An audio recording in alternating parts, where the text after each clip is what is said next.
Okay, guys, so let's go over number 2. So first thing that we might notice is that if this is 29, the opposite side would also have to be 29. And similarly, if this is 21, the opposite side would have to be 21. Okay, so next thing I would notice is that since this is 127, I could figure out this one, they have to be equal because opposite angles are equal in a parallelogram. And next, I would say that since this angle and this angle are, for example, adjacent angles, I would do 180 minus 127 because I know that adjacent angles have to be supplementary. So this leaves 53, right? And that can go in here. And angle K, since it's opposite from that, we know that opposite angles are equal, so that would also be 53, right? So let's just fill these in. JK is 21. KL is 29, angle J is 127, angle K is 53, and angle M is also 53.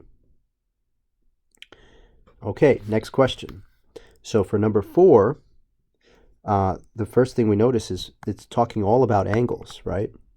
And we know that a few things are true. First of all, when the diagonals are drawn, we want to look for alternate interior angles, right? So that's the first thing I'm going to be looking for. So I will extend these lines because I know these are parallel. And then I look for a transversal, and the diagonal is going to be the transversal, right? So if this is 21 degrees, I could say that this one would also be 21 degrees, right? Okay, so that's step 1. Next thing I look at is I want to determine something based off of the other angle that's been provided. So what I notice is that these two are parallel, and the diagonal here would be acting as a transversal to those parallel lines. Okay? And so, again, I look for alternate interior angles. This is one of them. The other one would be this one over here. So that would have to measure 71 degrees. So let me write that in over here. Okay? I'll just erase this now. So let's see what we have so far.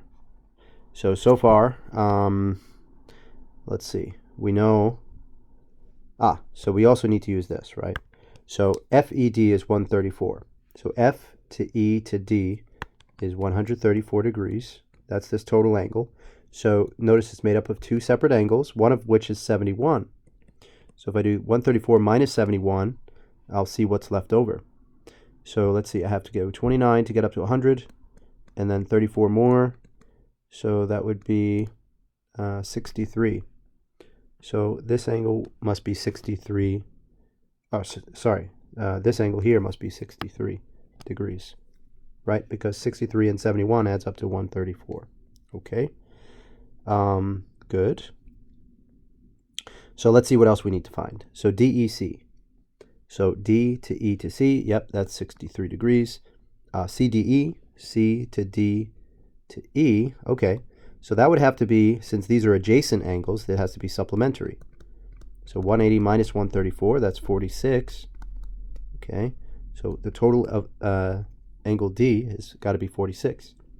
Next, ECD, so E to C to D, that's 71, okay, we've already got that. DFE, so D to F to E, that's this angle. Well, since we know that it has to add up to 46, right, because opposite angles are congruent, if part of it is 21, we can figure out the other part by taking away from 21. And we get 25 degrees for the other piece. Okay?